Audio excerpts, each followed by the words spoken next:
Então, hoje, oficialmente, nossa quarta aula de climatologia geográfica. E na última aula, a gente parou em umidade do ar. E esse conceito de umidade do ar ele é muito importante, porque ele se desdobra em muitos outros conceitos. Primeiramente, a umidade do ar ela pode ser definida como a quantidade de vapor de água presente no ar. Essa quantidade de vapor de água ela pode ser expressa de diversas formas, e a gente vai ver isso hoje.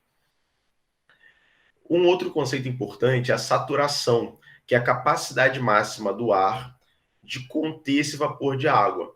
Porque a saturação ele é um conceito que ele é muito importante não só em relação ao ar, mas ele é um conceito importante na química, nas soluções, que é a capacidade que um solvente tem de solubilizar um determinado soluto.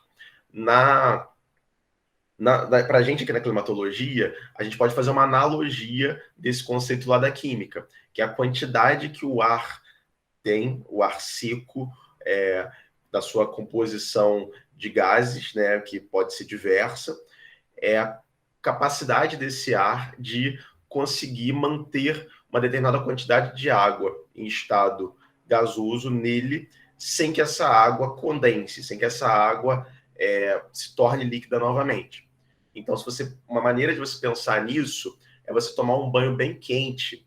Quando você está tomando um banho bem quente, você pode reparar que chega um momento que a água começa a condensar no ar. Você começa a ver umas gotículas se formando. Essas gotículas já é a água saindo do estado gasoso e indo para o estado líquido. Porque o ar do seu banheiro já está atingindo o ponto de saturação, o ponto que ele não consegue mais conter água no estado gasoso. Quanto maior a temperatura do ar, maior a capacidade de conter vapor de água. Então, se você tem, nesse mesmo banheiro que eu dei o exemplo aqui, se eu começar a aquecer o ar desse banheiro, maior quantidade de água que o ar daquele banheiro vai conseguir reter ali no estado gasoso sem que condense. Isso a gente vai formalizar os conceitos mais adiante, mas esses são conceitos muito importantes. A saturação e essa questão da relação da saturação com a temperatura. Isso também vale para soluções líquidas. Quando você aquece, por exemplo, uma panela com água, você consegue dissolver mais sal nela do que se você dissolver sal na água fria. Você aumenta o ponto de saturação da água naquele determinado sal, no caso, sal de cozinha. Então, isso vale também para o ar. Aí a gente entra no primeiro conceito. Até aqui, antes da gente continuar, até esses conceitos de saturação, umidade do ar, foi? Alguém tem alguma dúvida, alguma colocação? Senão a gente segue. O primeiro conceito, então, que a gente tem que ter em mente é a umidade absoluta. A umidade absoluta ela é uma fórmula que vocês não vão ver tanto em climatologia, mas é importante para vocês entenderem o desdobramento de um outro tipo de umidade que vai ser muito comum em climatologia e vocês já devem ter ouvido falar. Mas a umidade absoluta ela é a massa de vapor de água, usualmente em gramas, mas essa massa pode ser em qualquer unidade de massa, tá? Dividida pelo volume total, que é usualmente em metros cúbicos. Desculpa, gente, estou meio resfriado. Minha voz está falhando. O volume usualmente está em metros cúbicos, mas pode estar em outra unidade de volume, pode estar em litros, pode estar em centímetro cúbico, decímetro cúbico. Vai depender da forma que o dado foi colhido, da forma que o dado está sendo apresentado. Mas, no geral, são gramas por metro cúbico que a gente vai encontrar na umidade absoluta. Aí, a gente tem um outro conceito importante, que é a razão de mistura. A razão de mistura, apesar de ter esse termo um pouco esquisito, que é representado pela letra W, ela é a massa de vapor de água, que também usualmente em gramas, pela massa de ar seco, dividido pela massa de ar seco, que é usualmente expressa em quilogramas. Então, a razão de mistura vai ser dada na unidade gramas por quilograma. O que isso representa? Você tem X gramas de água por quilograma de ar seco. Isso nos traz para essa tabela aqui, que é o que vocês vão precisar entender agora, que é a relação da temperatura com a razão de mistura, com a saturação do ar. Porque a razão de mistura de saturação é a quantidade máxima de vapor de água que o ar seco, em uma determinada temperatura e determinada pressão, comporta.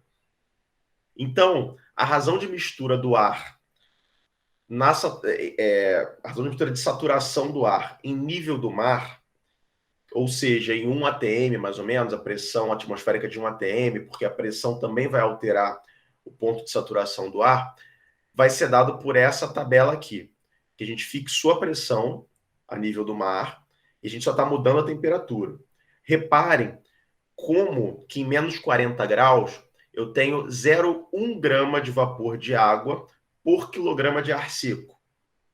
Conforme eu vou aquecendo o ar, e chego a 40 graus, o ar comporta 47 gramas de vapor de água por quilograma de ar seco.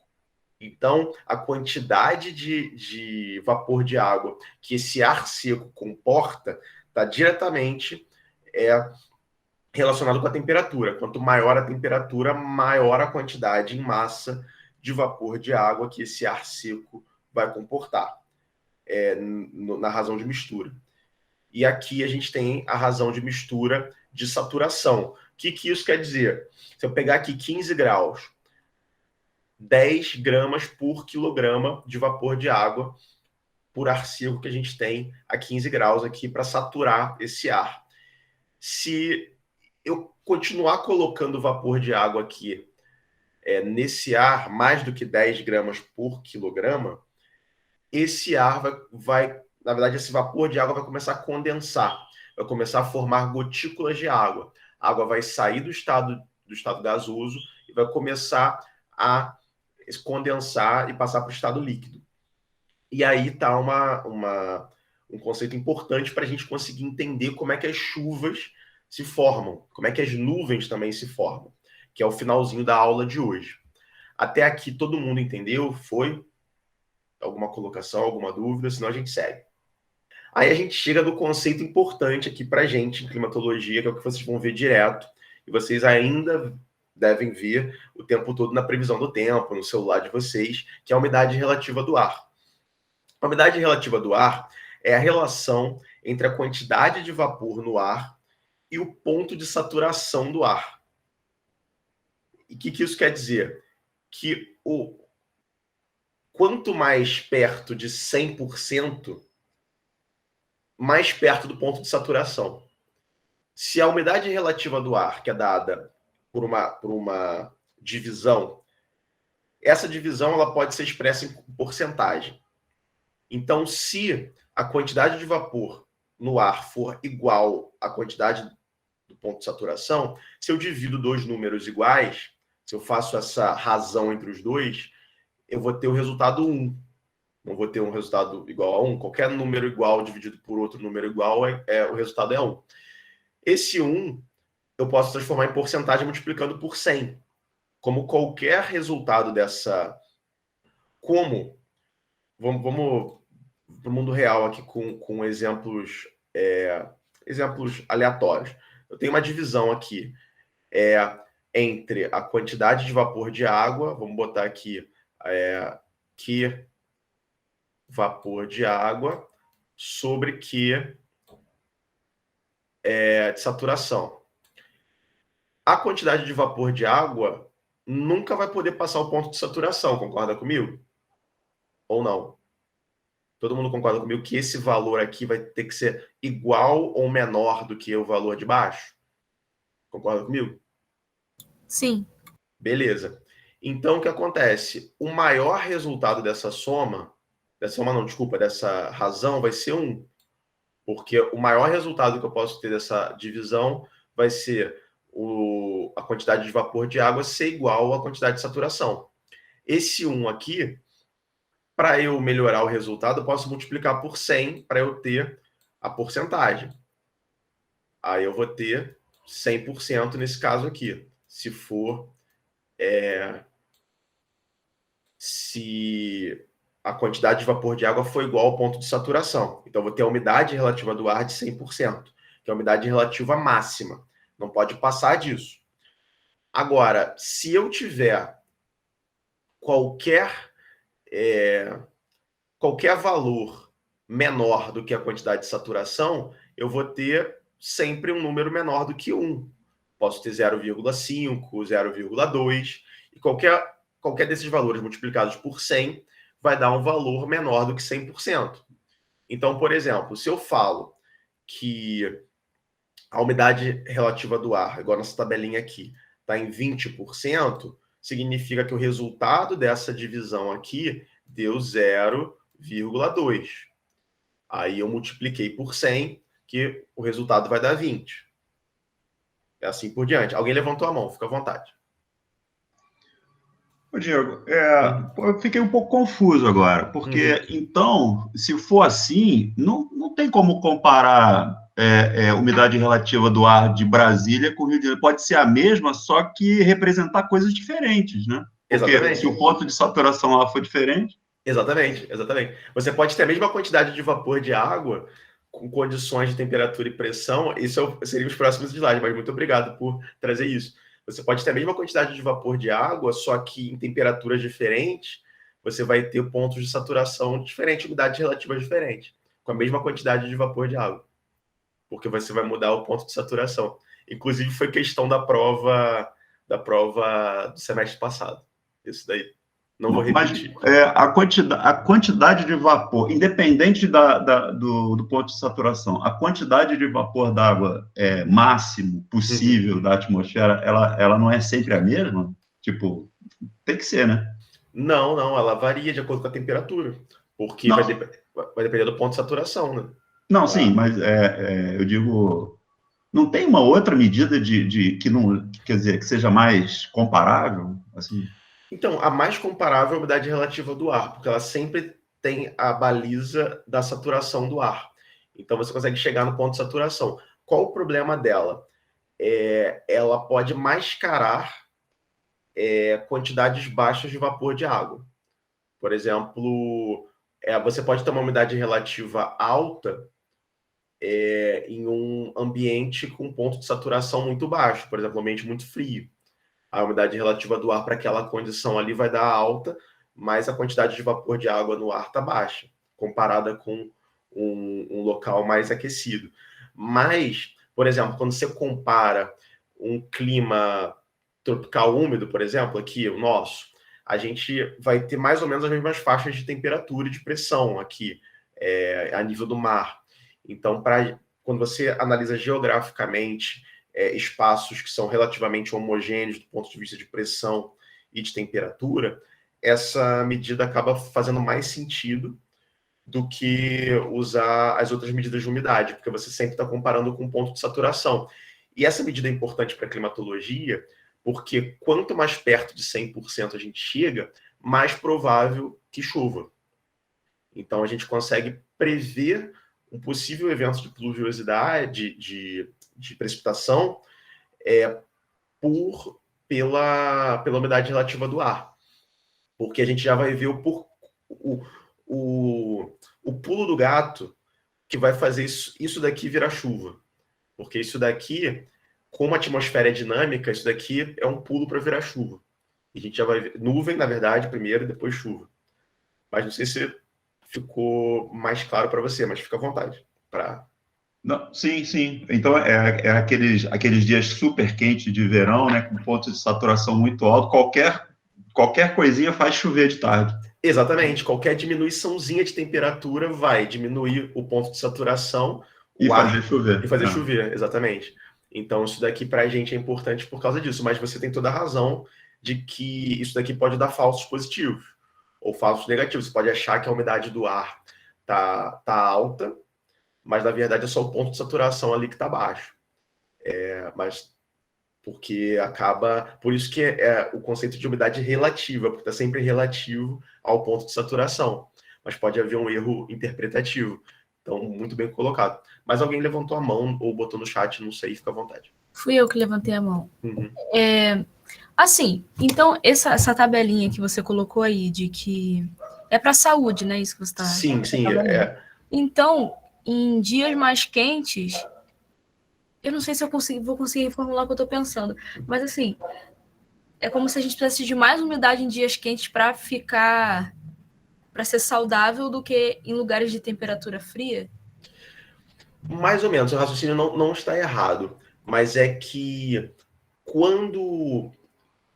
Nas condições de temperatura normais, é porque acontece. Vou responder essa pergunta de trás para frente. Imagina que você está num lugar com menos 20 graus de temperatura.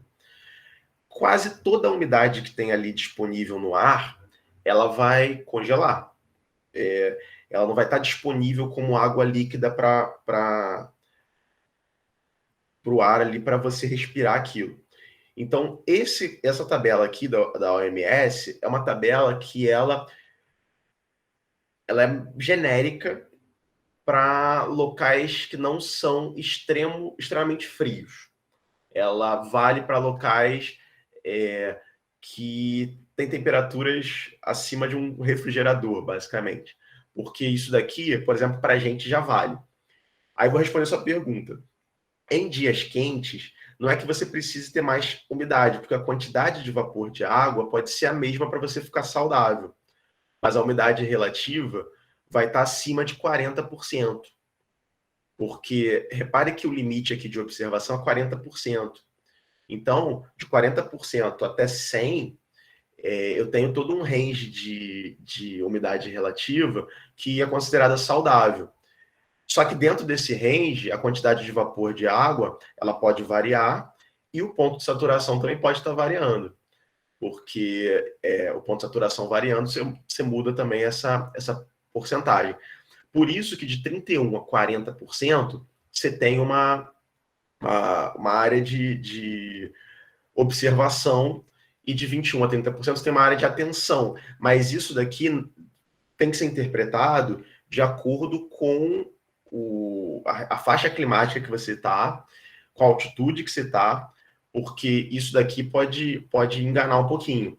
Mas, no geral, nas condições habitáveis do planeta Terra, o planeta Terra todo é habitável para os seres humanos, mas vamos pensar nas faixas mais fáceis de habitar do planeta Terra, faixas climáticas não tão extremas, isso daqui, essa tabela como um todo, pode ser aplicável. Em áreas extremamente quentes, como desertos, isso daqui também é aplicável. Mas em áreas extremamente frias, isso daqui pode ser aplicável com algumas ressalvas, porque senão você vai ter sempre, dependendo do lugar, se o lugar for muito frio, você vai estar sempre num estado de emergência, constante, se você usar essa tabela aqui à risca. Então, é importante vocês usarem ela com um certo senso crítico, porque em locais frios, isso daí, muito frios, né? Não é qualquer frio, mas sei lá, na Antártida, no Ártico, essa tabela aqui tem que ser usada com um certo cuidado. Não sei se eu respondi a sua pergunta, eu acho que eu me perdi um pouquinho, mas se não respondi, eu peço para você repetir que eu direciono. Eu abri o microfone, né? Nem tinha visto. Não, eu entendi, mas eu também nem entendi o que eu perguntei direito. Então, deu para esclarecer mais ou menos. Tranquilo. Não, é que eu acho que você tinha perguntado agora que eu lembrei melhor o ponto. É da quantidade de vapor de água saudável, né? Que você tinha falado para respiração, não é isso? Para não dar problema respiratório. Era, mas, tipo assim, se num lugar que tá frio pra caramba, sei lá, esse exemplo que você deu, menos 20 graus. Se por estar frio, o corpo humano precisa de menos umidade no ar para ficar saudável do que em um lugar que esteja, sei lá, 40 graus. Aí, para ficar saudável, precisa de mais. Só que isso já é mais uma questão do corpo humano, de como ele funciona. Eu não sei nem se aplica aqui na Você tem toda a razão. Isso, por exemplo, no frio você perde menos líquido. Na verdade, essa questão do ar seco aqui, ela é muito mais perigosa em climas mais quentes. Mais quente, não necessariamente quente, mas assim, vamos botar aí acima de 10 graus. Porque isso daqui é perigoso do ponto de vista de problema respiratório, como asma, sangramento no nariz, esse tipo de problema, porque resseca.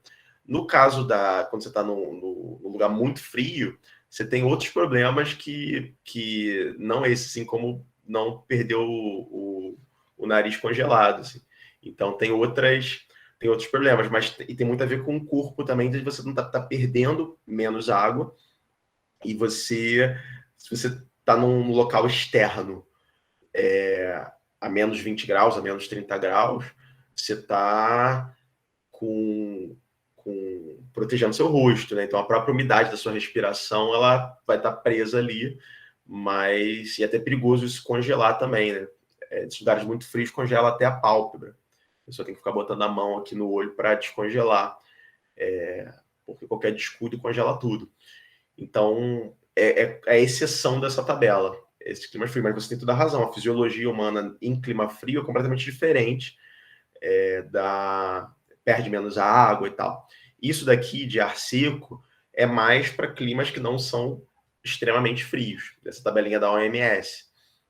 Tá que aqui no Rio de Janeiro, há uns 5 anos atrás, ou talvez um pouquinho mais, eu lembro que chegou no nível de alerta, chegou a 20 graus. Eu fui no Parque Lage e tava tudo seco, assim, a vegetação, aquela florestinha que tem lá, tava toda perdendo folha já, de tão seco que tava. Mas se tivesse nesse nível de alerta num lugar frio, talvez não faria tanta diferença. Mas é isso, essa tabela ela tem exceções também. Aí não sei se eu respondi a pergunta de todos vocês, mas fiquem à vontade para qualquer outra colocação e tal. Respondi? Foi? Senão, eu sigo. Mas é basicamente isso. A umidade relativa do ar. Essa tabelinha aqui foi mais algo ilustrativo, mas para a gente isso daqui vai funcionar mais para a questão da precipitação, que é importante. Agora, como a gente mede a umidade relativa do ar? Aqui tem a formulinha mais adaptada para porcentagem, né? Que você tem a divisão, que eu mostrei no slide anterior, multiplicado já por 100. Então, já vai te dar uma umidade relativa em porcentagem. Se você não quiser, você pode manter esse valor entre 0 e 1. Mas é melhor sempre transformar em porcentagem. O vapor existente aqui também está geralmente em gramas, e a pressão saturada de vapor, que é exatamente o ponto de saturação, é um nome bonito para o ponto de saturação, também está geralmente em gramas, tá? Mas essa pressão saturada de vapor pode ser substituída por qualquer outra unidade de saturação, desde que o valor que vai ser dividido, o volume de vapor existente, seja ou em massa ou em volume. Essa conta aqui eu posso fazer das duas formas. Geralmente a gente faz em massa, mas você pode calcular em volume sem problema nenhum. Mas como os dados que vocês vão obter geralmente vão estar em massa, deixa em massa mesmo, não precisa se preocupar com isso. Então essa aqui é a fórmula já adaptada para o 100%. Geralmente a medida de umidade do ar é usada ou com termohigrômetro, que é um termômetro com o medidor de umidade relativa do ar, ou psicrômetro, tá? Que é esse aparelho esquisito aqui, que ele tem um termômetro normal e um termômetro com algodão aqui. Aí você coloca água destilada aqui no algodão e gira ele. Aí a diferença de temperatura entre um termômetro e outro vai dizer quão rápido essa água evaporou aqui. É uma coisa, tem toda uma explicação física complexa para isso, mas quando a água evapora do algodão, ela rouba calor. Então, a temperatura desse termômetro aqui vai sempre tender a ser menor do que desse daqui. E a partir dessa diferença, existe um cálculo que vai dar a umidade relativa do ar. Como, felizmente, estamos no século XXI, existe hoje em dia o termohigrômetro digital, que já te dá a porcentagem da umidade relativa do ar, sem precisar ter esse trabalheira toda de pingar água destilada, girar o psicrômetro, ver a diferença, fazer um cálculo e ainda poder errar o cálculo. Então, hoje em dia a gente tem essas medidas todas de forma digital, o que é ótimo. Então, vocês não vão precisar lidar com esses aparelhos na disciplina, mas é importante vocês saberem como esses valores são obtidos, tá? Hoje em dia. E é importante reforçar para vocês que dias com a mesma umidade absoluta do ar, mas com temperaturas diferentes, terão umidades relativas do ar diferentes. Isso é muito importante. Se eu tenho a mesma quantidade de vapor de água em um dia e a mesma quantidade de vapor de água no outro dia, só que esse primeiro dia aqui estava mais quente do que esse daqui, a umidade relativa do ar do segundo dia vai ser maior do que a do primeiro dia, porque o ponto de saturação vai ser mais baixo. Então, o dia mais frio vai ter a maior umidade relativa do ar por conta dessa variação de temperatura. A umidade relativa do ar também permite fazer comparações entre dias de temperatura diferente mais facilmente. Você sabe ali se o ar estava perto do ponto de saturação, longe do ponto de saturação. Isso é importante para você traçar tendências climáticas. E reforçando que é um parâmetro muito importante aqui na climatologia, principalmente no que está relacionado com precipitação. Aí a gente entra num conceito muito importante. Até aí foi. Não pode ter nenhuma dúvida até agora. Porque qualquer dúvida eu preciso que vocês tirem agora para a gente não ter problemas aqui para entender a temperatura de pontos de orvalho. Isso é importante. Diego? Oi. Então, vamos recapitular. Então, em dias frios, né? Por exemplo, vamos falar ontem e hoje, né? Hoje eu estou com uma temperatura mais baixa. Então, e se ontem e hoje a gente tivesse a mesma quantidade de vapor d'água na atmosfera, hoje estaria mais úmido ou menos úmido? Menos úmido. Não, hoje estaria com a maior umidade relativa do ar. Porque estava mais frio. Está mais frio. Aí você abaixou o ponto de saturação, aí matematicamente naquela fórmula, o valor de cima... O denominador aumenta e a proporção diminui. Exatamente. Como é uma relação matemática, acaba acontecendo isso. Mas lembrando só que o vapor de água, a quantidade dele é estratificada verticalmente. Então, a quantidade, quando a gente fala umidade relativa, a gente tem que sempre dizer onde a gente mediu, a altura. Porque imagina que você está subindo a serra, a umidade ela vai mudando a cada ponto que você está subindo aquela serra. Então, isso é importante, ela varia verticalmente. Por isso que a gente sempre associa a medida de umidade relativa, geralmente a gente fala umidade relativa a nível do mar, que é uma maneira de estabelecer um datum vertical. Porque a gente já vai ver o porquê disso quando a gente falar da formação de chuva, que é por isso que explica por que algumas áreas chovem e outras áreas não chovem. Também por essa variação de temperatura, às vezes variação de altitude desse vapor de água. Aí a gente vai ver. E também a altura da formação da nuvem, né? O teto da nuvem. Exatamente, que tem tudo a ver com a temperatura do ponto de orvalho. Porque a nuvem, o que vai definir a altura que a nuvem vai se formar, vai ser a quantidade de vapor de água, a temperatura do ar, tudo isso, porque a nuvem nada mais é do que o ar chegando, passando da saturação dele. Então, por isso que geralmente tem que ter um movimento ascendente desse ar para ele resfriar. Aí ele resfriando, o ponto de saturação cai e aquela água que estava ali começa a condensar. Aí a gente vai ver mais para frente, mais para os outros slides, como essas nuvens se formam, mais detalhadamente. Mas ficou claro? Não, tranquilão, beleza. Então, dias que as nuvens estão bem no alto, dias que, hipoteticamente, deveriam estar mais secos. Sim. E geralmente é isso que acontece. Ou nuvens mais rarefeitas. Tanto é que em dias, por exemplo, a gente vai ver isso, mas existe uma nuvem chamada cúmulos nimbus, que parece um cogumelão, assim, uma bomba atômica. São nuvens de tempestade, típicas de dias muito quentes, de verões. Geralmente elas se formam sobre os oceanos. Quem já pegou tempestade em praias deve ter visto essas nuvens, que você vê aquela nuvem preta assim fazendo um cogumelo. Por quê? Porque tem muita umidade do ar sendo jogada a altas altitudes por correntes ascendentes. Aí a gente vai ver isso com muito mais detalhes quando a gente falar de ciclone e tal.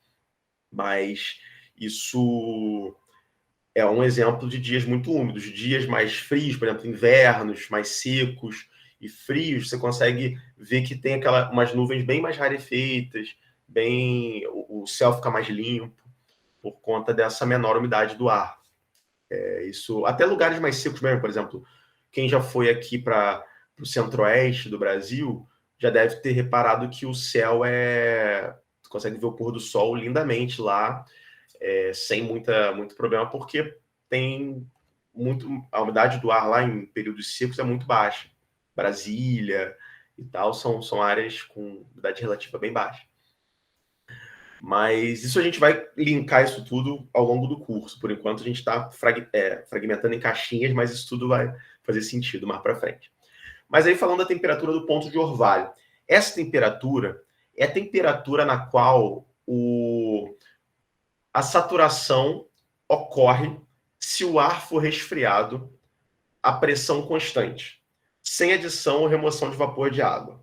Vamos resumir isso de uma forma mais didática, porque isso daqui é a definição que tem no livro, mas vamos trazer isso de uma forma mais didática. Imagina que eu tenha uma determinada quantidade de vapor de água, numa determinada quantidade de ar. Para eu fazer aquele ar chegar na saturação dele, sem adicionar vapor de água, remover vapor de água, aquela quantidade de vapor de água tem que estar constante, também sem variar a pressão, a única maneira de eu fazer isso é variando a temperatura. E isso é o conceito de temperatura de ponto de orvalho, porque o ar ele atinge a temperatura do ponto de orvalho por um fenômeno que a gente vai chamar de resfriamento adiabático. A gente vai ver mais para frente, que é um resfriamento que não tem troca de calor com o entorno. E isso é muito importante para a formação dessas nuvens e a altura que as nuvens vão se formar. E, por uma definição matemática, o ponto de orvalho é quando a umidade relativa do ar atinge o 100%, por essa variação de temperatura. Nesse ponto, a água vai condensar. Ela pode condensar como orvalho, que para quem não sabe o que é orvalho, de manhã, que em cidade grande é difícil você ver isso, mas se alguém aqui já foi ou mora ou já visitou uma área de campo, de manhã, quando você vai andar na grama, mesmo que não tenha chovido, você repara que a grama, o matinho lá está todo molhado. Isso é o orvalho, porque o ar está saturado, então a superfície da grama, do mato está fria, então aquela água ela condensa ali naquela superfície, como se fosse um copo gelado. Se você botar um copo gelado na mesa num dia muito quente, o copo vai começar a suar, não vai? Aquele suor do copo nada mais é do que a umidade do ar condensando ali no teu copo. Garrafa de cerveja também, quando está muito gelada, que você bota na mesa e fica aquela crosta de gelo por volta, aquele gelo ali, que a galera chama de nevando, está nevando ali na garrafa, mesmo em dia quente, porque a umidade do ar está sublimando na garrafa de cerveja, está passando direto do gás, o vapor está passando do estado gasoso para o estado sólido pela temperatura ali da garrafa de cerveja. A mesma coisa acontece no orvalho, por isso que tem esse nome. Outra coisa que pode acontecer quando o ar atinge o ponto de orvalho é neblina. Pode formar neblina, isso é muito comum em área de serra. Quando você sobe a serra ou desce a serra, que você passa por uma área de neblina, você está passando exatamente na faixa que o ar úmido atingiu o ponto de orvalho. A neblina nada mais é do que água já no estado líquido, só que com gotículas muito pequenininhas que não têm peso suficiente para cair pela gravidade. Por isso, quando você passa com o carro dentro da neblina, o vidro do carro fica molhado. E o exemplo mais conhecido para a gente é a precipitação, que pode ser em forma de neve, em forma de granizo, em forma de chuva, que a gente já vai destrinchar isso ao longo dos outros slides. Ficou claro para vocês o que é a temperatura do ponto de orvalho de forma teórica? A gente vai passar para a parte prática daqui adiante. Essa é a definição somente teórica. Ficou claro? Posso seguir? Então, vou seguir. Antes disso, eu preciso falar de pressão atmosférica para vocês, que isso tudo está relacionado. A pressão atmosférica ela tem relação com a temperatura e com a altitude. Por quê? A pressão atmosférica ela é definida por duas grandezas. Uma grandeza é a coluna de gás que está acima de você, isso é pressão atmosférica, porque a pressão é peso sobre área, força sobre área no caso. No caso da pressão atmosférica, força-peso daquela coluna de gás sobre você. A outra grandeza é a temperatura, porque a pressão também é dada pela energia cinética nos gases. Já reparou que quando... Por que um balão ele sobe? Ele voa. O balão ele voa por conta da diferença de pressão dada pela temperatura.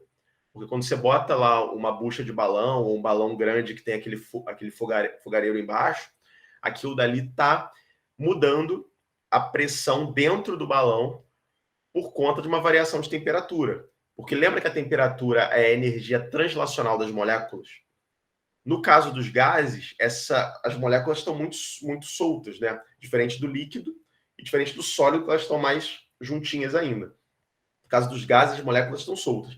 Se eu forneço temperatura, elas começam a se agitar muito mais fortemente. Então, no geral, quanto maior a temperatura, menor a pressão em gases. Quanto menor a temperatura, maior a pressão em gases. Na nossa atmosfera, essa variação vai ser muito sutil, tá? Mas já vai ser o suficiente para ter variações de pressão, inclusive a nível do mar. Então, se eu tenho 2 pontos a nível do mar com temperaturas diferentes, eu vou ter pressões ligeiramente diferentes por conta da variação de temperatura, mesmo estando com a mesma coluna de gás sobre aquele ponto que eu estou medindo. Isso é importante vocês terem em mente. Uma coisa importante é que, comparando aqui com o maciço, é que se eu estou em pé aqui nesse lago, num bote, sei lá, ou tomando banho nesse lago aqui, desenhar aqui um bonequinho. A coluna de ar sobre a minha cabeça é muito maior. Então, essa pressão aqui vai ser muito maior do que o cara que está acima desse maciço aqui. Ele vai estar com uma coluna de gás muito menor. Então, a pressão aqui em cima vai ser menor do que a pressão aqui embaixo. Isso, na nossa atmosfera, é uma regra. Quanto maior a altura, menor a pressão. Por isso que os aviões eles precisam ser pressurizados, aviões comerciais, porque eles voam muito alto.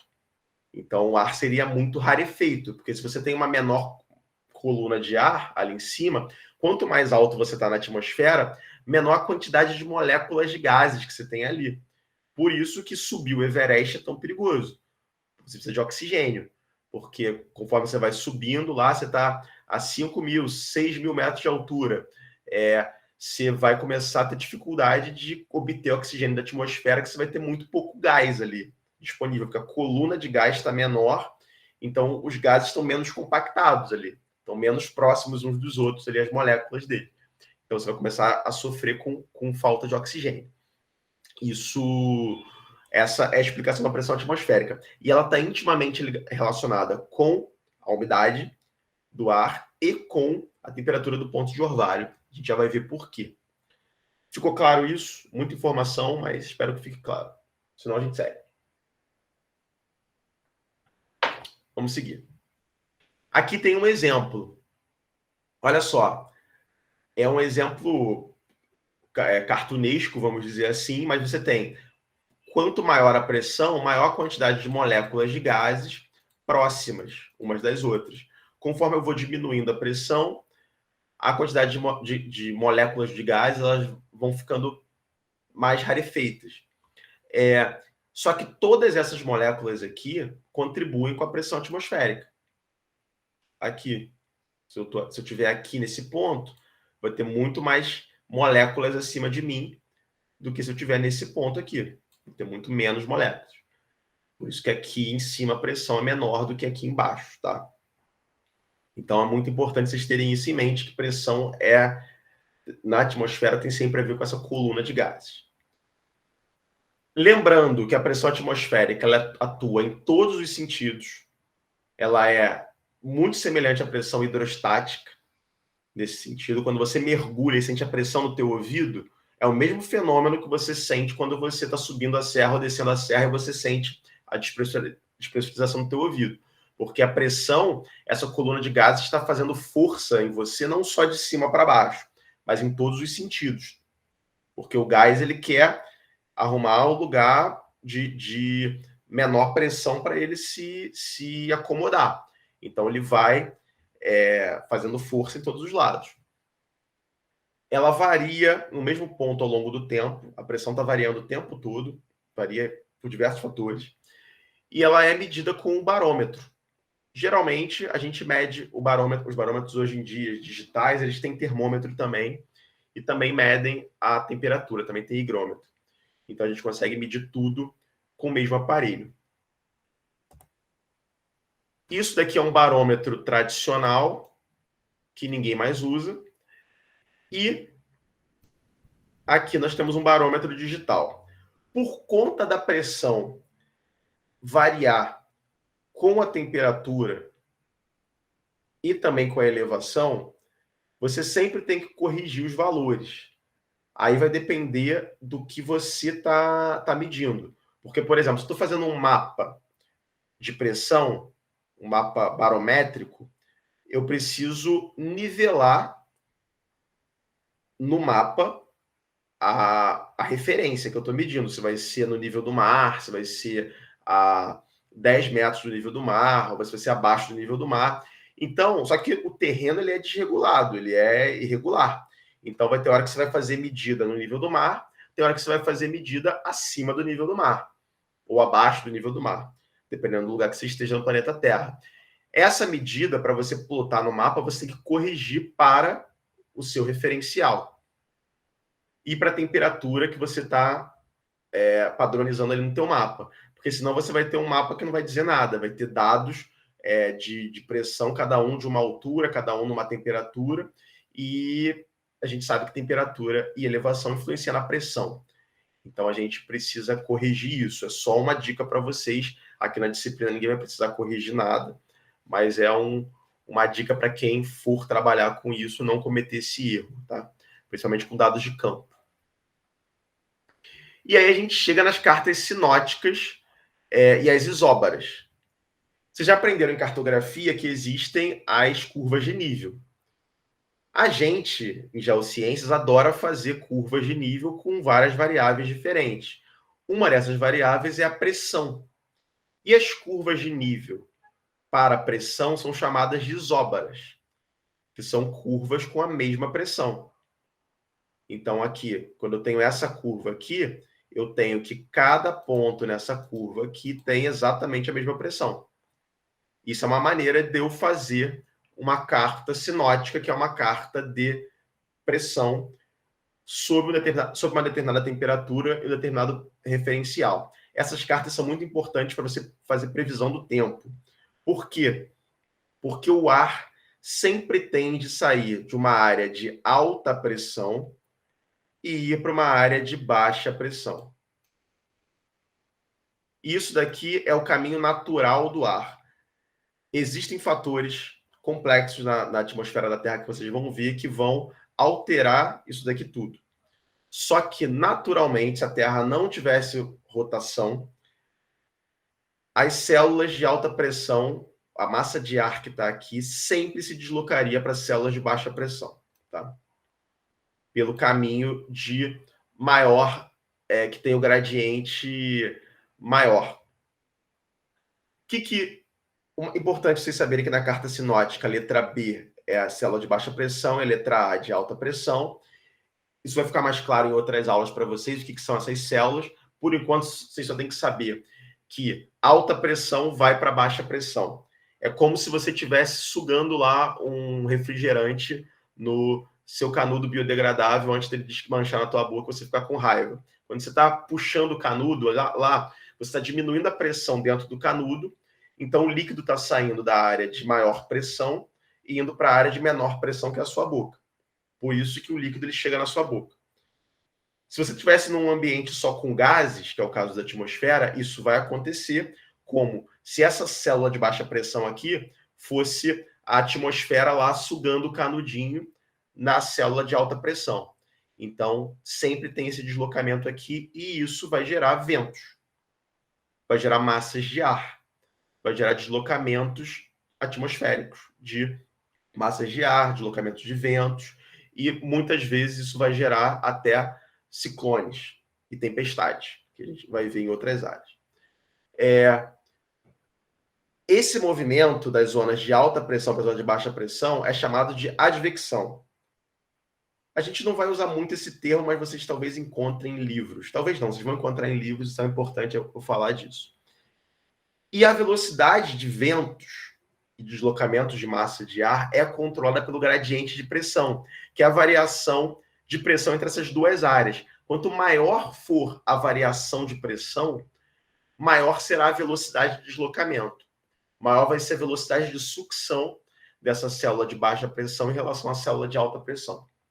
Lembrando que aqui a gente está vendo em planta, tá? A gente está vendo de cima essas células. Todo mundo entendeu isso? Ficou confuso? Falei muito rápido?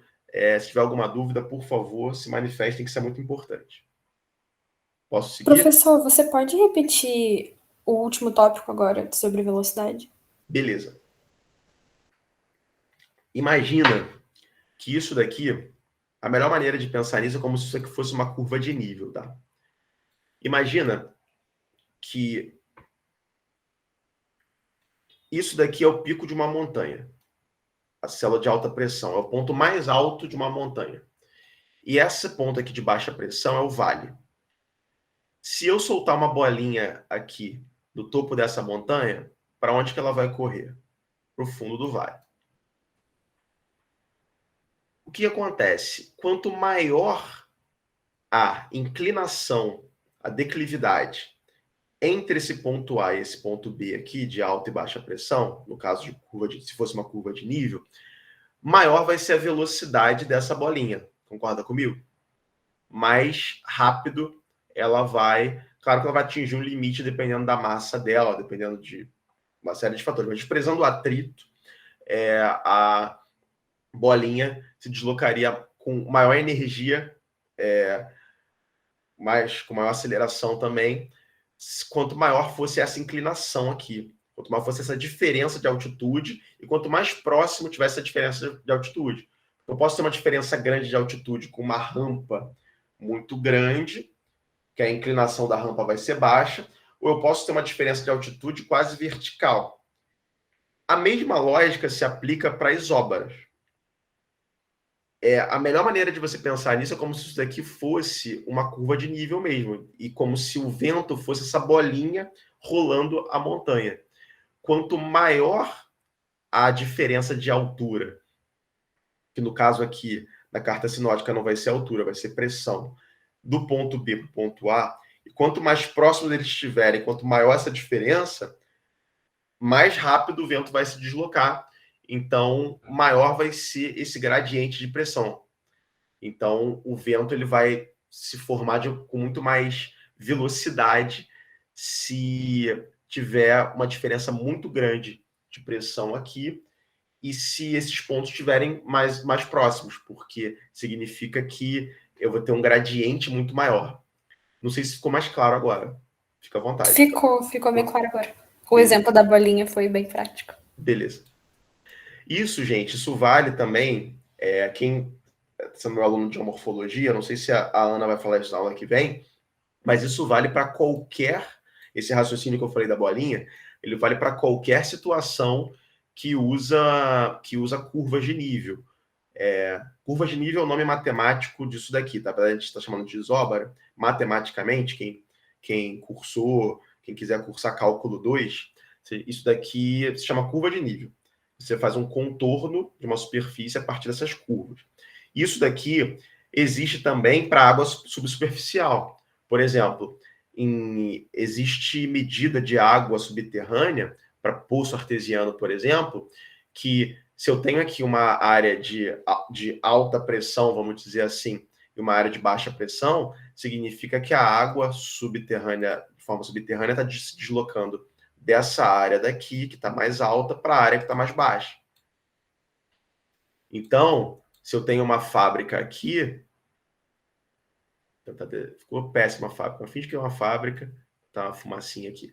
Se eu tenho uma fábrica aqui e ela contamina aqui, o contaminante ele vai ser deslocado em direção às áreas de que o lençol freático está mais baixo. Então, isso daqui também é usado para gestão ambiental de lençol freático. Inclusive, existem várias técnicas de descontaminação de lençol freático utilizando exatamente curvas de nível, usando o nome matemático, em subsuperfície com água subterrânea. Se a Ana não falar na aula que vem sobre isso, eu falo em uma outra aula para vocês, quem for meu aluno de morfologia aí. E aqui tem 2 exemplos de carta sinótica. Como a pressão varia o tempo todo, então existem cartas sinóticas sendo feitas o tempo todo. Essa daqui eu acabei não atualizando, mas essa carta sinótica aqui eu tinha pego do dia da aula que eu dei semestre passado. Porque se vocês entrarem na Marinha, a Marinha fornece cartas sinóticas diárias da América do Sul. Se vocês entrarem agora no site da Marinha, vocês vão conseguir pegar a carta sinótica de hoje. Se não tiver de hoje, vocês vão conseguir pegar a de ontem. E aqui, por que a Marinha faz isso? Por conta de embarcação. Porque se essas células de pressão elas controlam o deslocamento dos ventos, para a embarcação isso é muito importante, porque você pode evitar acidentes, programar rotas que não passem por áreas com ventos muito turbulentos, com ventos muito fortes. Então, você consegue fazer uma série de planejamento estratégico baseado nessas cartas sinóticas. Essa daqui do INPE é coloridinha, tá mais bonitinha, e para quem não está conseguindo enxergar, aqui eu tenho uma célula de baixa pressão, aqui outra célula de baixa pressão, outra de baixa pressão, outra de baixa pressão aqui. Eu não estou conseguindo enxergar nenhuma célula de alta pressão. Acho que não tinha. Não estou conseguindo ver nenhuma aqui para a gente traçar. Deve estar fora da carta. Provavelmente está fora da carta aqui, que eu não estou conseguindo ver. Mas aqui dá para ver, se eu não me engano. Dá. Ó, aqui eu tenho uma célula de alta pressão aqui, nessa da Marinha. E aqui eu tenho uma célula de baixa pressão. Os ventos se deslocariam daqui para cá. De forma normal. Lembra que eu falei que existem exceções para essa regra. Mesma coisa aqui, ó, tem uma célula de alta pressão aqui, célula de baixa pressão aqui. A tendência, o vento se deslocar nesse sentido. Tá? Então, as cartas sinóticas servem exatamente para isso, tá?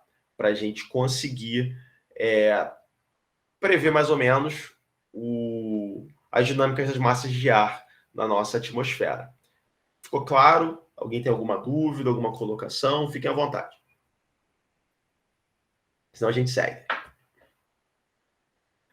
Aí, gente, aqui é só uma introdução, tá? A gente vai ter uma aula sobre isso com muito mais detalhes, mas é só para vocês enxergarem em 3D como é que funciona a célula de alta e baixa pressão. Elas estão sempre relacionadas. E elas funcionam de forma 3D. A área de baixa pressão, essa L aqui é de low pressure, ela suga o ar sobe, resfria, e ele acaba descendo, por conta da densidade dele, em uma outra, não só pela densidade, por outros fatores de circulação atmosférica, em uma área de alta pressão. E essa área de alta pressão se dissipa para uma área de baixa pressão, de novo, e você forma um ciclo na atmosfera do planeta em 3D. Em planta, você vai ver isso daqui. Você vai ver, não sei se está muito clarinho, mas deve estar dando para ver. Você tem a área de baixa pressão aqui e as curvas, as isóbaras por volta. Tá? O que está acontecendo? Daqui para cá, a pressão está diminuindo. Tá? Cada curva dessa está em ordem decrescente. Aqui já vai estar em ordem crescente daqui para cá as curvas. Tem uma área de alta pressão, esse H aqui é de high pressure, e você vai ter um aumento dos valores de pressão nesse sentido aqui. Tá? Isso daqui é importante, vocês entenderem que a visão em planta não faz jus à visão 3D do deslocamento disso daqui na atmosfera. Porque isso daqui, além de fazer esse movimento, ele gira. Só que não é papo para a aula de hoje. Vocês vão entender por que gira num sentido no hemisfério, por que gira em um outro sentido em outro hemisfério. Mas, por enquanto, só para vocês saberem que isso daqui está em 3D. Beleza? E só para falar de ventos rapidinho, os ventos eles sempre carregam com eles as propriedades do lugar onde eles se originam, principalmente a temperatura e a umidade. A rugosidade do terreno, da crosta do planeta, ela desacelera os ventos. Então, se você tem um relevo montanhoso, com muitos maciços, com muitos acidentes geográficos, o vento ele pode se desacelerar e ele também pode ser concentrado, desviado. O relevo ele tem um papel muito, muito importante em relação aos ventos. Não só o relevo, construções humanas. Por isso, por exemplo, no Recreio, não sei quem conhece a parte do Recreio lá para baixo, tem prédios muito menores do que os prédios da Barra, porque a Barra é mais antiga que o Recreio. E no Recreio, quando começaram a construir os prédios, já começou com uma visão de que se você construir prédios muito altos, você bloqueia o vento, você dificulta a circulação de vento. Então, os prédios lá do Recreio mesmo, depois da reserva, eles são prédios mais baixos. Outras cidades litorâneas, como Balneário Camboriú, Natal, João Pessoa, para quem conhece essas cidades, tem arranha-céus assim na frente da praia, o que não é, do ponto de vista da dinâmica dos ventos, uma ideia muito boa, porque isso altera completamente o movimento dos ventos dentro da própria cidade, né? Circulação atmosférica dentro da própria cidade. Hoje em dia, muitas cidades como o Rio de Janeiro já tem essa preocupação, em alguns, já tem regulamentação da altura de prédios, espaçamento entre eles em vários locais. Como é o caso do Recreio. Você vai na Zona Sul, por exemplo, você não tem prédios tão altos assim, porque as construções no geral são mais antigas, mas você não tem, em muitos lugares, você não tem nem espaço entre os prédios, que não é nem um pouco legal para a circulação desses ventos. Os oceanos eles podem formar ventos mais velozes do que nos continentes, porque os oceanos não têm relevo, não tem lá a rugosidade, ele é muito mais liso do que os continentes. Então, os ventos formados nos oceanos eles conseguem ter uma superfície mais lisa, entre muitas aspas, porque tem ondas ali, para se deslocar. E é importante vocês saberem que os ventos eles têm duas propriedades importantes, que é a velocidade deles e a direção. Lembrando que uma direção tem dois sentidos. A direção é norte-sul. O sentido é norte, que é para onde está indo, ou sul, para onde está indo. Isso é uma coisa importante vocês saberem, que uma direção tem dois sentidos. É um conceito importante vocês terem em mente, inclusive em campo. E a direção dos ventos, nesse caso, alguém está pedindo para entrar, só um minuto.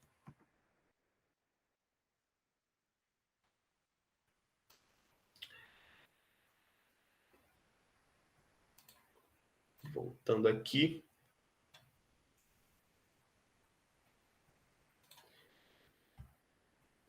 E a direção dos ventos, no caso, quando a gente fala, a gente geralmente está falando de onde ele está vindo. Então, quando eu falo, o vento sudoeste, ele está na direção, ele está nascendo em sudoeste e indo para nordeste. Entendeu? Por isso que a direção tem dois sentidos. Porque ele está vindo daqui e está indo para cá. Quando eu falo assim, um vento sudoeste, ele está fazendo isso daqui. Então, se você está nesse ponto aqui, você está sendo atingido pelo vento que está vindo de sudoeste. Beleza? É só um conceito importante de vocês entenderem, mas isso a gente vai usar pouco. É só importante eu falar aqui para ficar gravado na cabeça de vocês. E para medir a direção dos ventos e a velocidade, principalmente a velocidade, né, na verdade, a direção pode ser medido por esse aparelho ou não, é o anemômetro. Hoje em dia, existem anemômetros portáteis, como esse daqui. O anemômetro ele mede a velocidade de qualquer fluido, não só gases, pode ser líquidos também. Quem trabalha com geomorfologia fluvial já deve ter usado anemômetro em rio. Quem faz IC aí com fluvial já deve ter feito campo para medir velocidade de rio com anemômetro, mas ele também pode medir a direção dos ventos, mas não é regra, vai depender do anemômetro que você está usando. Os que medem direção geralmente são os maiores, que estão em estações meteorológicas, porque no geral a direção dos ventos, você mede a velocidade e a direção você faz com algum outro aparelho, que pode ser até bem rudimentar mesmo, pode ser até com uma bússola e um pedaço de pano, alguma coisa que seja arrastado pelo vento, você consegue medir a direção do vento também. Mas anemômetros medem velocidade de ar ou de qualquer outro fluido.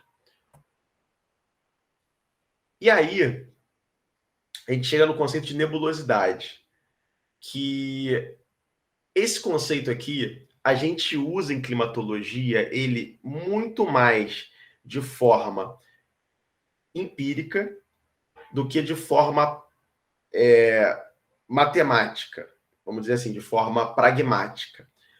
Esse conceito aqui de nebulosidade, a gente, no geral, usa para falar, está mais ou menos nebuloso, uma forma mais qualitativa. Mas existe uma maneira quantitativa de definir a nebulosidade, que é a fração do céu em um determinado momento que está coberto por nuvens. É feito de uma forma extremamente rudimentar, isso. Você olha para o céu e você faz uma estimativa, que pode ser dada em octas, de 0 a 8, ou pode ser em décimas, de 0 a 10. Então você divide o céu em 10 partes ou em 8 partes, e você vai vendo qual a parte que está coberta de nuvens. E a partir disso você diz quanto de nebulosidade tem. Existem tabelinhas para fazer isso, que a gente não vai ver aqui, só estou passando para vocês saberem como é que funciona. E, lembrando da última aula, ele se relaciona diretamente com a insolação e com a radiação solar. Porque a radiação solar que vai chegar na superfície e a insolação do dia vai estar relacionado com a nebulosidade no céu. Quanto mais nuvens, menor a insolação e menor a radiação solar que vai chegar na superfície. Beleza? E agora a gente chega no final da aula, que a gente vai falar de precipitação. A precipitação ocorre quando a gravidade supera a força que mantém gotículas de água suspensas nas nuvens. As nuvens não são feitas de vapor de água. As nuvens elas já são a água no estado líquido. São gotículas ali já. Quem já viajou de avião aqui, passou dentro de uma nuvem, já viu que a janela do avião fica molhada quando passa, por causa disso. Ocorre de forma líquida ou sólida a precipitação, pode ser em forma de gelo em neve ou de gelo em granizo, ou em forma de água, que é o mais comum para a gente aqui no Rio de Janeiro. E para ter a precipitação, tem que ter núcleos de condensação para a formação dessas gotas ou formação de cristais de gelo. Esses núcleos de precipitação podem ser poeira, podem ser pode ser a própria gota de água, gotícula, que está lá em suspensão, que vai aumentando de tamanho até ficar muito pesado e cair. Pode ser poeira, inclusive, expelida por vulcões. Pode ser induzida por produtos químicos. Existem, da Guerra do Vietnã, e os Estados Unidos fizeram alguns testes com produtos químicos sendo jogados em nuvens para acelerar a precipitação e desestabilizar os Vietcongs. Então, existem meios de você artificialmente fazer chover, só você formando esses núcleos de condensação. Isso naturalmente ocorre com os aerosóis no ar, as partículas de poeira, os núcleos de condensação a própria água ali, fica uma gotícula de água que vai crescendo, vai se juntando com outra, até que fica pesado e cai. E como se forma uma nuvem? Aí a gente aqui vai ter que juntar tudo que a gente viu até agora. Por isso que isso aqui está por último. Você tem... Vamos fazer isso de forma animada. Você tem aqui um ar úmido. Esse ar úmido, ele vai, ao longo do dia, sendo enriquecido em vapor de água. Só que ele não está nem perto do ponto de saturação dele. Está lá, tranquilão. Só que o que acontece? Esse ar, por alguma dinâmica atmosférica, ele começa a ascender. Ele começa a ser empurrado para altitudes mais altas. O que acontece quando esse gás ele sobe para áreas de menor pressão? Quando ele sobe para áreas de menor pressão, quando ele ganha altitude, como a área está com menor pressão, ele expande. Nessa que ele expande, a temperatura dele cai, sem troca de calor com o entorno. Ela cai por expansão. Nessa que a temperatura cai por expansão, que é essa alteração de temperatura de forma adiabática, sem troca de calor com o entorno, o ponto de saturação daquele ar vai lá embaixo, ele cai. Nisso, a umidade relativa do ar atinge 100%. E é aí que começa a se formar as nuvens. E por que isso acontece?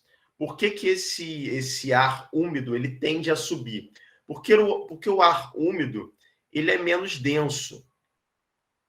Por que ele é menos denso? Por conta de uma questão de peso molecular. Vamos fazer o cálculo aqui do peso molecular da água? H2O é a fórmula da água, né? O O ficou muito maior do que o H2. O peso molecular do hidrogênio é quanto? Alguém sabe de cabeça? É fácil, é 1. E o oxigênio, alguém sabe de cabeça? 16? 16, isso. Então você vai ter 1 mais 16, 1 vezes 2, né? Aqui. Esqueci de botar o 2. O peso molecular dele vai ser 18. Vamos comparar com o do oxigênio? Vai ser 16 mais 16. 32. A água em estado gasoso, ela é muito mais leve do que o oxigênio. Eu poderia fazer isso para o nitrogênio também, que eu não lembro. Se alguém puder consultar aí para mim o peso molecular do nitrogênio. Posso fazer isso com outros gases também que tem na atmosfera, o próprio argônio. Apesar que o argônio é um gás nobre, né? Eu não lembro o peso dele de cabeça. Mas, de qualquer forma, tirando o gás hidrogênio, né, o H2, a maioria dos outros gases, eles são mais pesados, os gases que compõem a atmosfera, principalmente o oxigênio e o nitrogênio, que são os principais gases que compõem a atmosfera, eles são mais pesados do que a água. Então, por uma questão de densidade, o ar, quanto maior a quantidade de água no ar, menos denso é esse ar. Então, por isso que ele tende a ascender. Isso acaba gerando esse resfriamento dele quando ele ascende por expansão, que o nome bonito para essa expansão na física é resfriamento adiabático.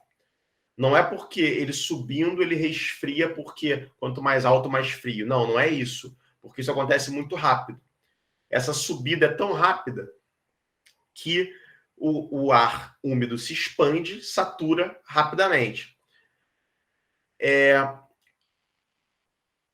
E quando ele satura, começa a condensar água em núcleozinhos minúsculos, microscópicos de água condensada, que como eles são muito pequenininhos, eles conseguem ainda ficar ali flutuando até eles ganharem peso suficiente, ganharem tamanho suficiente para vencer essa força que mantém eles suspensos e, por gravidade, formar a precipitação.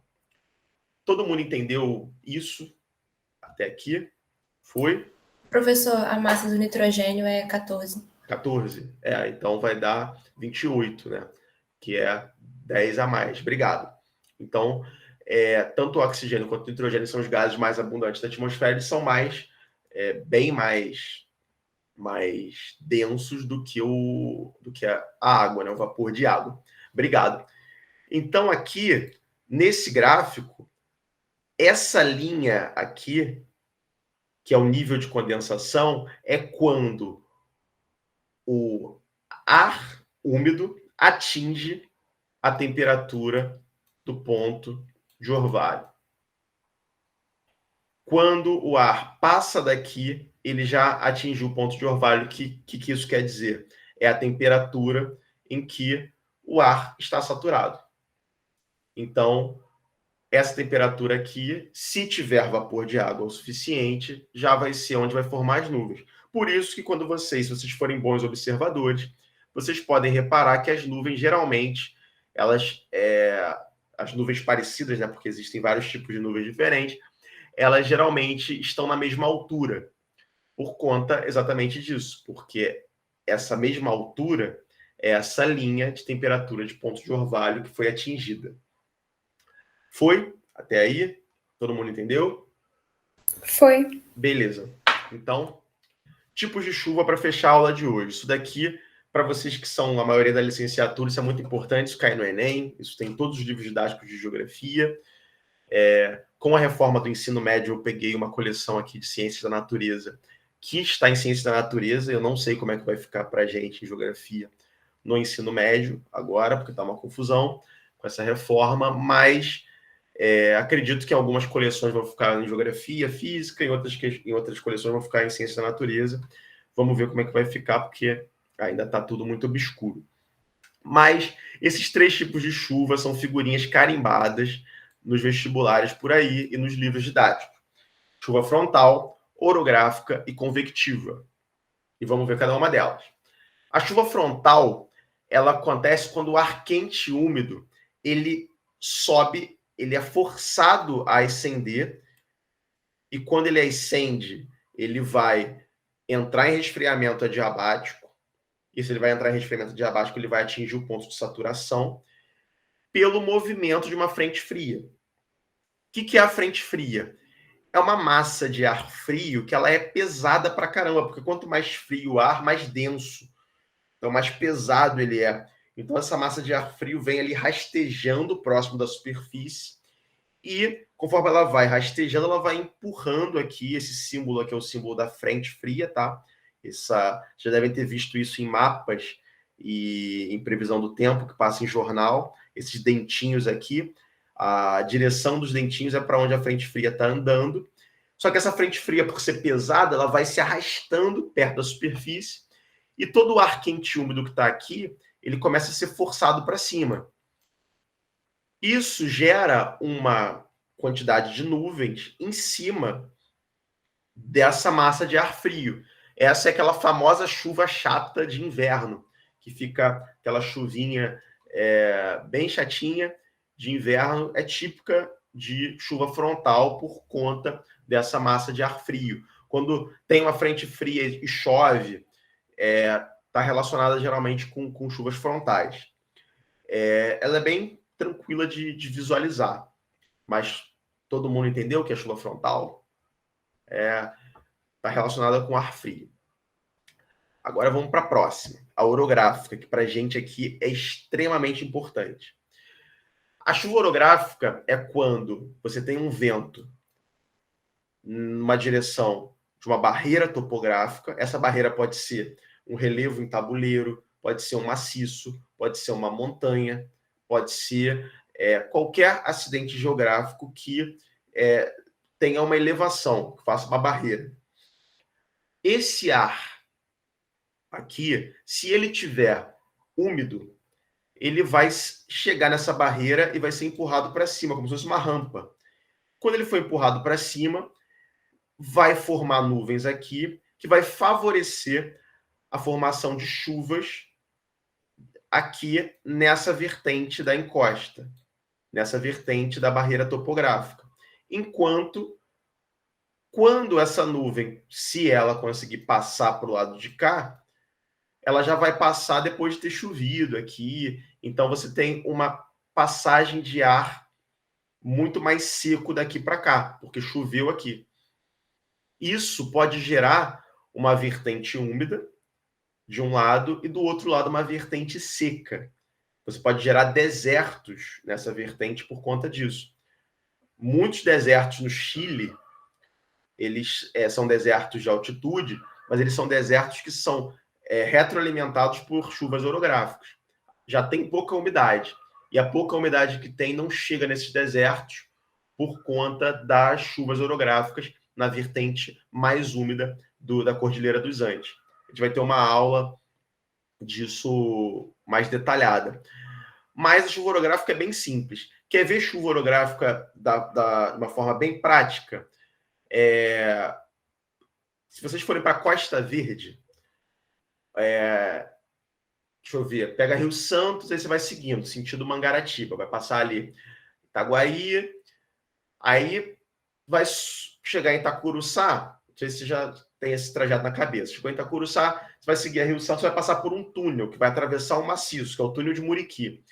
Passando daquele túnel, dali até Paraty, você vai estar beirando o maciço litorâneo. Ali, cara, tem muita chuva orográfica. É uma área cheia de movimento de massa, que pega Angra, pega Mangaratiba, pega vários locais, inclusive quem está fazendo geomorfologia, eu vou levar vocês lá. Tem vários movimentos de massa, problemas de alagamento, tudo por conta de chuvas orográficas, por conta desse maciço litorâneo que faz essa barreira para o ar úmido que vem do oceano e acaba chovendo para caramba numa vertente lá, a vertente voltada para o mar. Então, chuva orográfica é isso daqui. Alguém tem alguma dúvida, alguma colocação? Fiquem à vontade, senão a gente segue. E aqui a gente tem algumas áreas secas por efeito orográfico. A principal área seca, as duas principais áreas secas por efeito orográfico é a região do Himalaia, aqui, e rapidinho, errei aqui.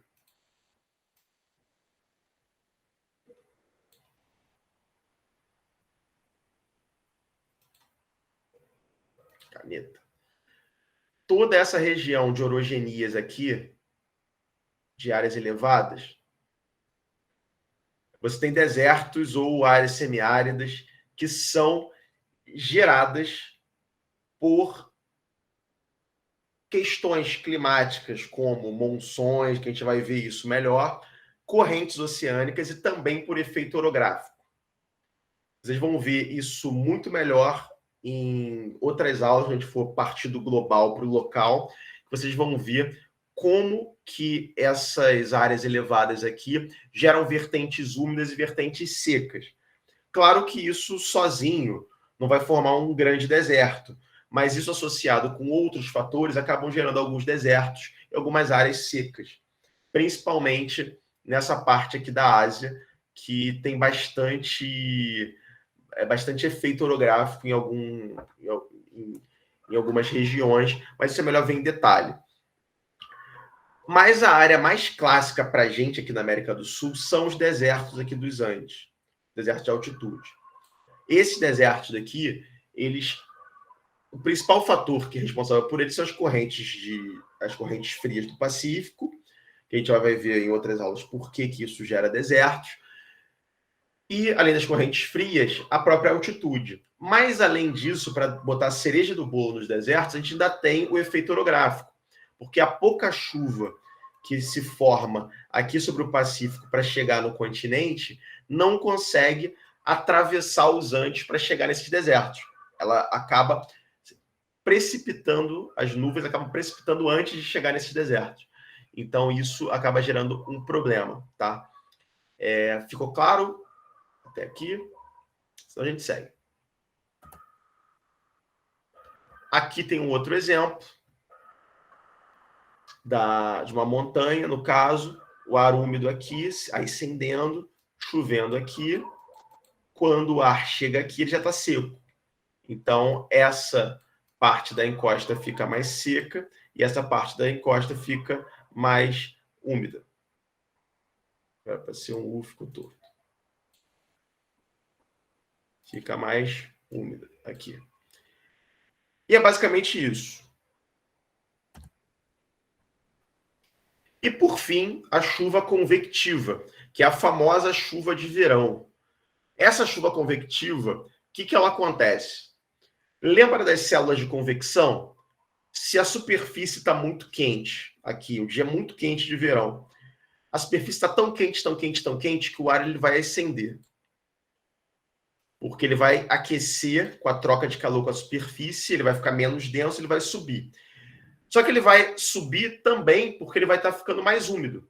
Porque se você está numa área quente e úmida, qualquer corpo hídrico que está aqui, qualquer umidade do solo, a própria transpiração das plantas, tudo isso vai ajudar a umidificar o ar.